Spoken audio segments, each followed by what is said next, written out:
تا پارک رو با ماشین میریم یا پیاده؟ نه با ماشین.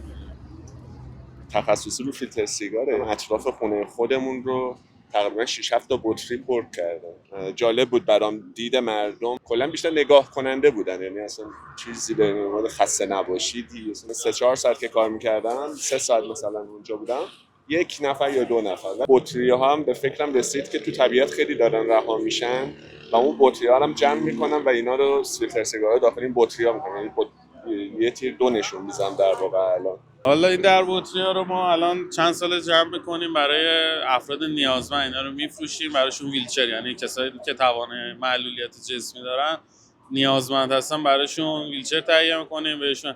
الان فکر کنم تا الان حدود 178 یا 76 تا دقیقش رو نمیدونم ویلچر اهدا شده. گروه رفتگران طبیعت سال 91 توسط آقای کاظم نجاریون تأسیس شده.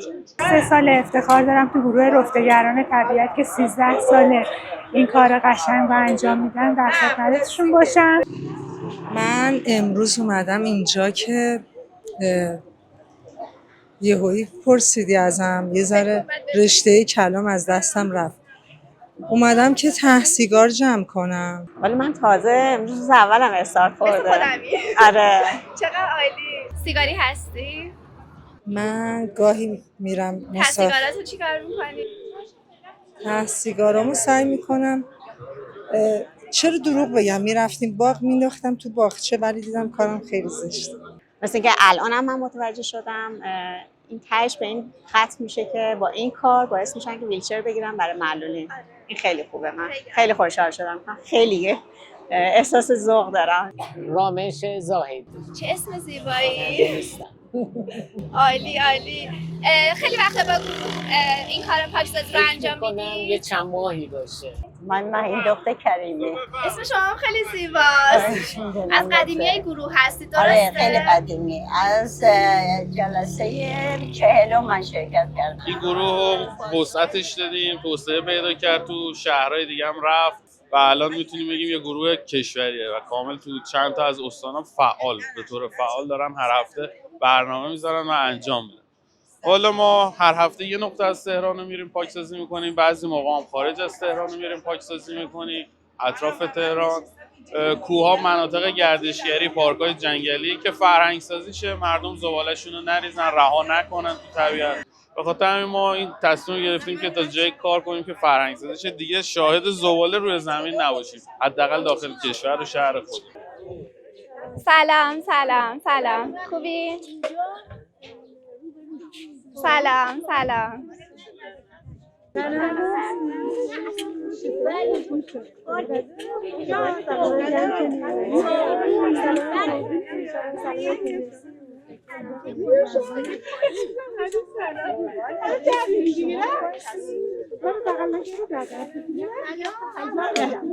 خانمای زیبا سلامت باشی.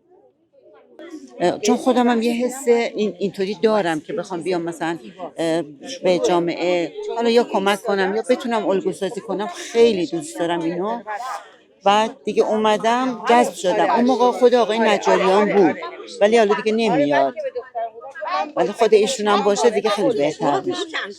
خیلی ازتون ممنونم که صبح جمعهتون رو در اختیار محیط زیست گذاشتیم برای فرهنگ سازی و پاکسازی محیط زیست. اینجا پارک فدک سال 93 تأسیس شده. این پارک تقریبا 27 هکتار. این پارک جزو پارک‌های تازه تأسیس تهران دیگه. همراه شده با پارک پردیسان پیست دوچرخه سواری و نهج البلاغه تقریبا 47 کیلومتر پیست دوچرخه سواری داره و یکی از بزرگترین پیست‌های خاورمیانه میشه. پراکنده هم نباشیم، دیده بشیم، مردم ببینن که تعداد زیاده، براشون فرهنگ سازی شه، تو ذهنشون علامت سوال ایجاد شه که اینا دارن چیکار میکنن، حتی بیان ازمون سوال کنن، باهاشون صحبت کنیم، اطلاع رسانی کنیم براشون. از همتون هم باز تشکر میکنم بابت اینکه وقتتون رو گذاشتین. دارید اگه در نهایتاً منجر بشه به پیشنهاد یک لایحه قانونی، مثلا بگید ما پیشنهاد بدیم همچین لایحه‌ای تصویب بشه، فکر می‌کنم در کلان کشور خیلی موثر. خیلی موثره قطعاً، ولی واقعاً این یه ایدئال گراییه، حداقل تو وضعیت کنونی کشور خیلی ایدئال گراییه. ولی اگه مردم دست به دست هم بدن چرا که نه در آینده. خب این که درسته، به هر قانون مکمله رفتار اجتماعی. قطعا. من فکر میکنم قانون رفتارسازه، همچنین رفتار قانون سازه. ما تو زمینه قوانین برای محیط زیست فکر میکنم ما داریم چشمه ها را، رودها را، رودخونه را آلوده میکنن و هیچ ما قانونی نداریم که مثلا به استناد اون قانون بگیم این کار خلاف. نه خدا اینجا عبادت‌ها رو قبول نمی‌کنه. در بوچی رو من دیگه اینجا تصویر رو گذاشتم.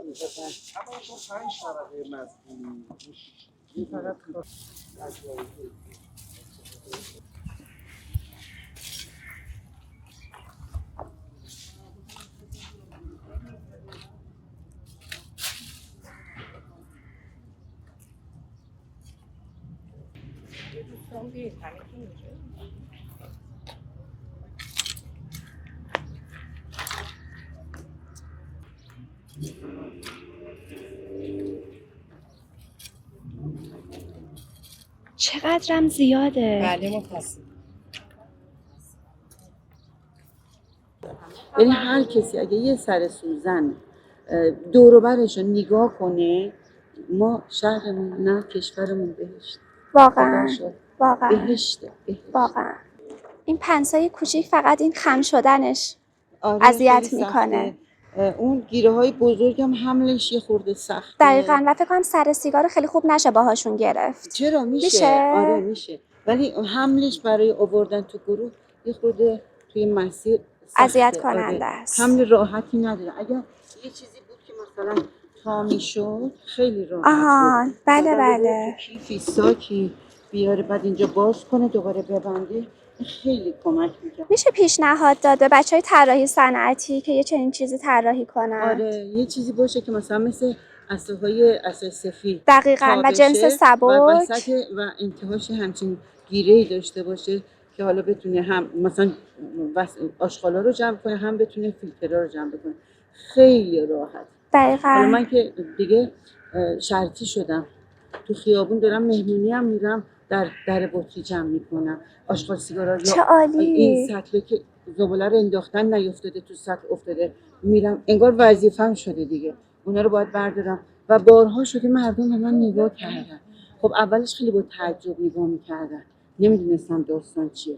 بعد که من کارم هم خیلی جدی ادامه میدادم چون برای خودم مهم بود چیکار میکنم، دیدم مردم فهمیدن این داره فرهنگ سازی میشه. هر کدوممون یک دونه سطل، یه دونه آشغال بندازیم تو سطح از زمین یا سعی کنیم نندازیم زمین، خیلی بهتر شده، واقعا عالی شده. ولی یه چیزی که من متاسف میکنه، حالا بیان کنار سطلای زباله ببینین که سطل زباله اینجا فیلتر سیگار رو انداختن رو زمین و این آدمو درد میاره. بکشین هر جور راحتی، ولی اینو کشتی به جایی که بندازید اون چرا میندازید روی زمین؟ واقعا هر جا میرم یکی یک کیسه زباله به همه میدم. بله بله. یه روز رفتم شاب دلعظیم، همین 40 بود، نمیدونستم که 40.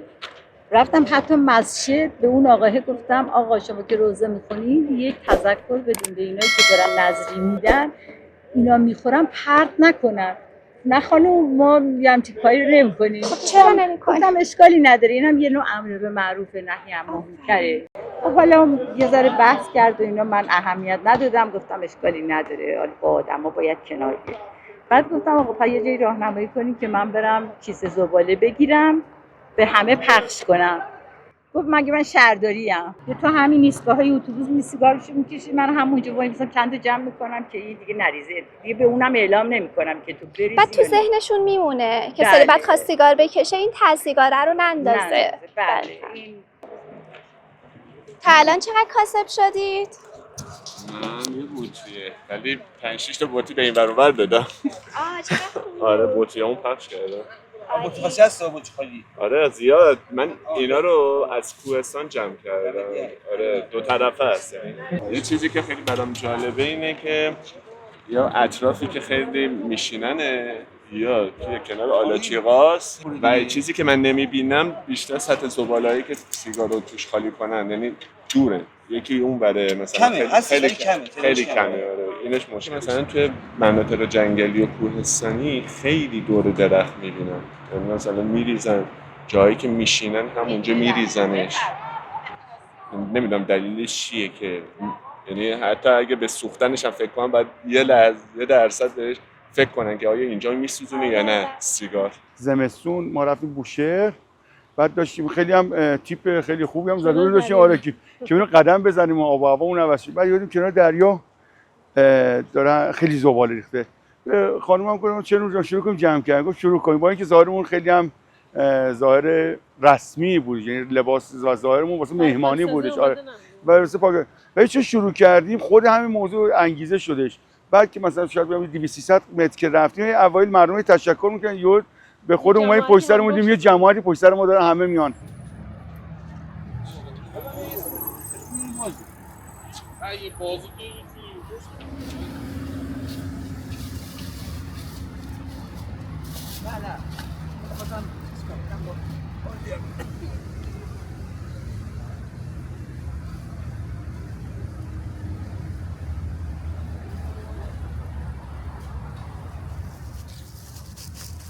چشاشو خدا.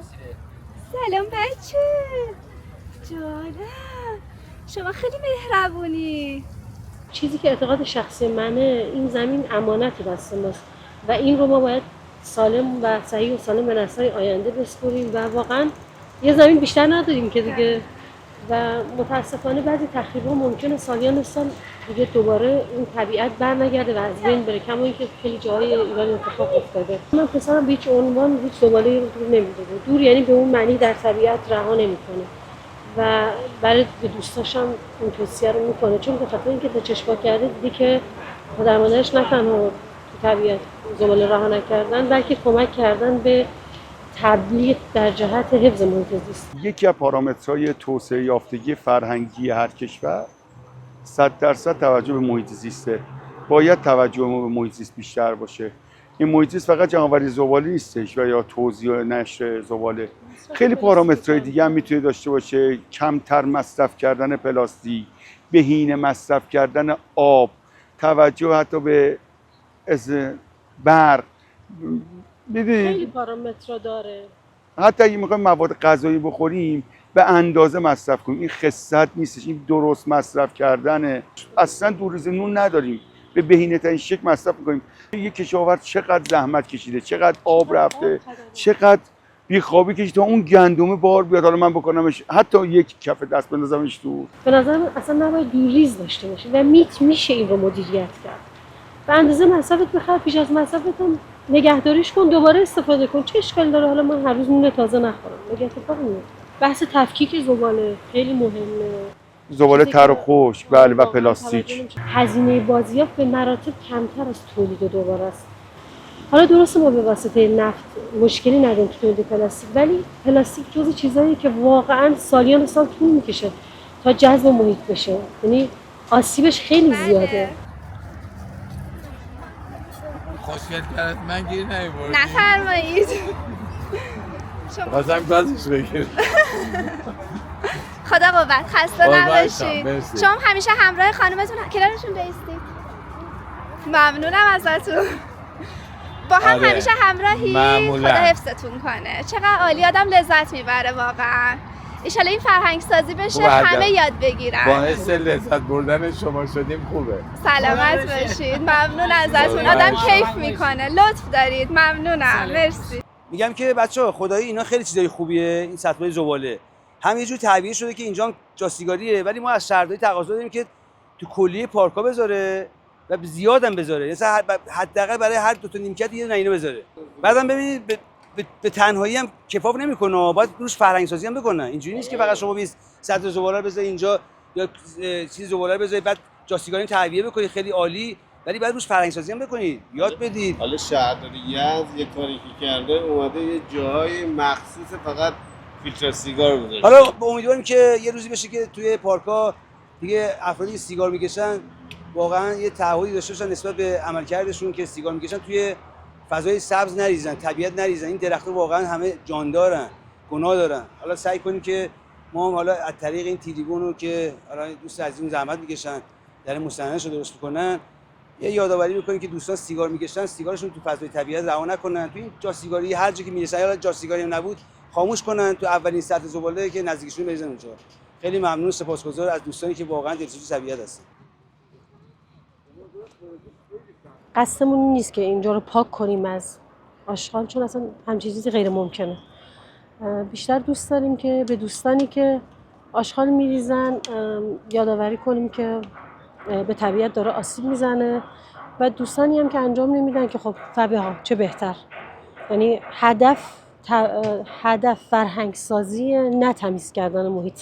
و یکی از آرزوهای همه گروه‌های محیط زیستی اینه که اصلا روزی که ما بیایم تو طبیعت اصلا دیگه آشغالی نباشه و ما کاملا بیکار بشیم و لذت ببریم از فضا. سبکی که انتخاب کردیم سبک زندگی پسمان صفره. ما توی خونه 2 تا زباله داریم دیگه، 2 نوع زباله داریم. زباله خشک داریم و زباله تر داریم. زباله خشکمون مثل پلاستیک، کارتون اینا رو میتونیم بدیم به اپلیکیشن شهرزاد. نومان میاد از در خونه میبره، حساب شهروندی شارژ میکنه که میتونیم بدیم به غرفه‌های بازیافت هم بدیم. زباله ترمون رو واسه ما که تو تهران زندگی میکنیم بهترین راه اینه که ببریم قشنگ گل و آفتاب خوش کنیم، به شرطی که هواده‌ای بشه، رو هم دیگه پس قرار نگیره. از اونجا به مصرف خوراکی دام میرسه. مثلا کیسه که پر شد میدیم به یه دامدار استفاده میکنه. یا یه کاری که زباله تر میکنن، کمپوست درست میکنن. اگه مثلا جایی داشته باشید که خاک داشته باشه، قشنگ رو هم دیگه میتونی بریزید. راه زیاده. بعد امتحانش کرد فقط. آره، مثلا به صورت آزمایشی مثلا 10% پسمانده ترت این کار کن، 20% رو بکن. اینستاگرام یه خانمی هست به نام آیه همداوی، اکو بلاگر تو زمینه پسمان صفره. شما مثلا اینستاگرام آیه همداوی رو ببینید، خودش مثلا یه دانشگاهه، بزنی آیه همداوی میاره. در که فکر کنم 100,000 تایی دنبال کننده داره.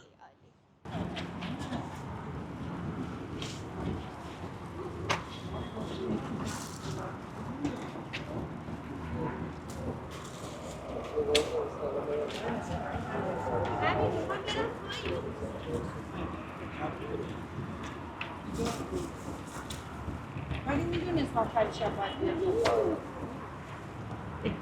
شما ببخشید.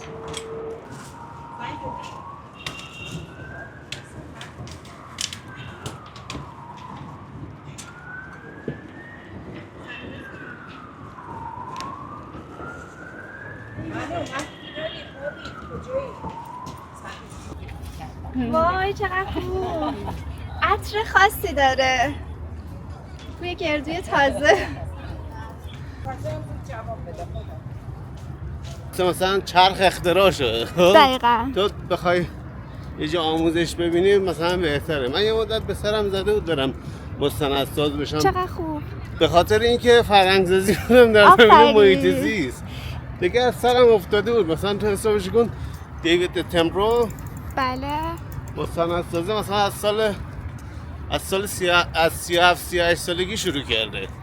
نه شدنی کاملا. الانم با این موبایل و اپلیکیشن هایی که روی موبایل نصب میشه مثل کپکات، اینشات، خیلی ساده است.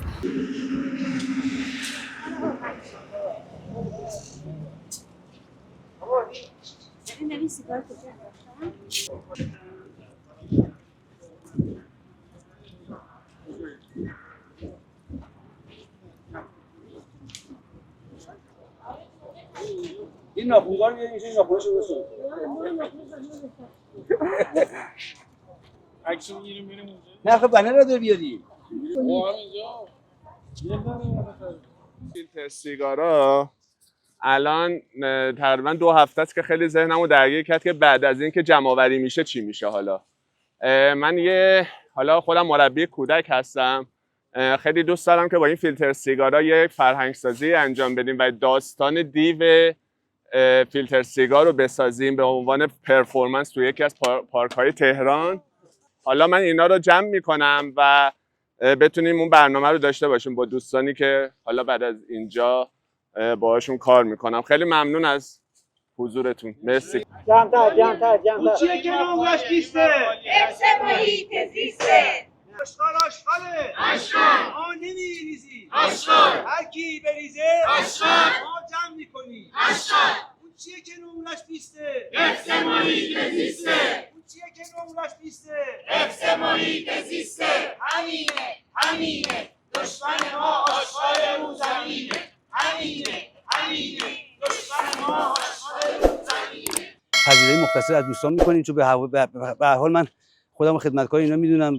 تابستونا هندونه چایی، زمستونام دیگه حالا عدسی باشه، مولویایی باشه، چیزی باشه. درسته بچه‌ها طوریه که به خدا من دیگه اصلا هیچ خستگی احساس نمی‌کنم. ما از زمانی که خیلی کوچولو بودیم تو پارک بودیم با پدر مادرم. هنوزم علاقه دارم، البته کمتر دیگه آشغال جمع می‌کنم. قدیما خیلی بیشتر جمع می‌کردم.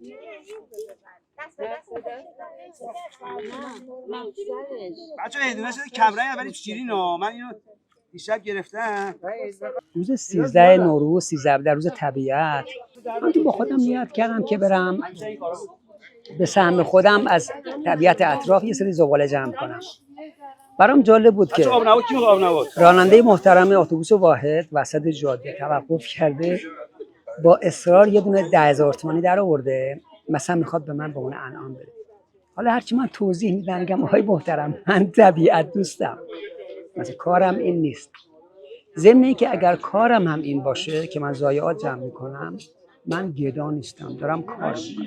به فاصله شاید 3-4 روز بعدش دوباره داشتم این بطری‌ها رو جمع میکردم که تحویل غرفه‌های بازیافت شهرداری بدم. باز یه جوونی 3 تا 10 تومانی 30 تومن در آورد. حالا مثل فرزند منه، یعنی میگه آقا، میگم که عزیز من این کارو میکنم که شما یاد بگیرید، خب نباید به من پول تعارف کنید. یه تجربه دیگه مربوط به خواهر من، چون خواهرم فرهنگی بود، تو آموزش بازنشسته شده، بهش پیشنهاد دادم، گفتم که یک روز با رضایت والدین یه برنامه پاکسازی مدرسه رو با همکاری دانش آموزان بذارید، بعد بازخوردش رو به من بگو.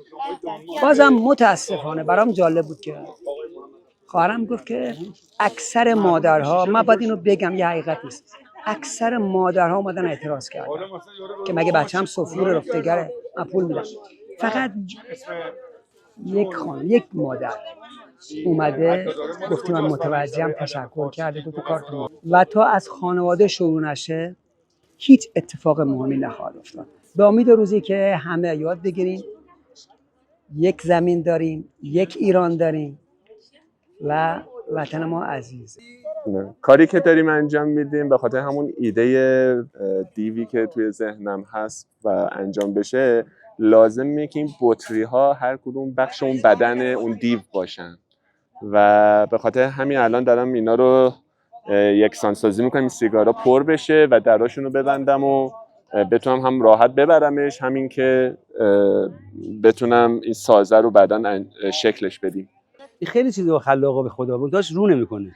نمیشه آدم بچه‌ای. سابقه این گروه حدود 14 ساله، فکر کنم با 5-6 نفر شروع کردن، بعد گاهی اوقات به 100 نفر هم میرسید، 150 نفر هم میرسید. این مقدار لاک پشتی هست، آروم هست، ولی آره هر هفته بدون مداوم هر اتفاقی میفته ما همچنان سنگر رو حفظ کردیم. ولی خب یه موقعی مثل همین تجاوز اسرائیل به ایران بود که ما کورد تعطیل شد 2 هفته‌ای ادامه داره و ما هر اتفاقی مثلا بارون بیا، طوفان باشه، اینا ما برنامه اجرا می‌کنیم. ما حتی روزای مثلا عاشورا تاسوعا و محلمون تمیز می‌کنیم. یکی از نمونه‌ترین محله‌های تهران توی میدون رسالت، محله ابراهیم آباد معروفه که اونجا همیشه مثل دسته گل میمونه روزای تاسوعاشون. میشه به صورت خانگی، حالا با چند تا همسایه مثلا یه شبکه‌ای درست کرد و این پسماندهای تر رو یه جا جمع بکنیم به عنوان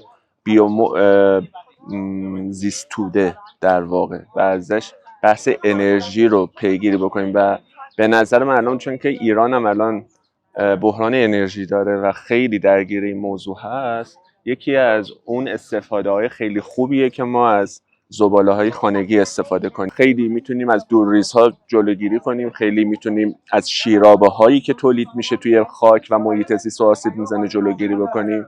و خیلی علاقه دارم پیج یوتیوب شما رو فالو کنم. لطف داری، ممنونم. زودتر به 100 کار رسین، لوح 100 کارم بگیریم.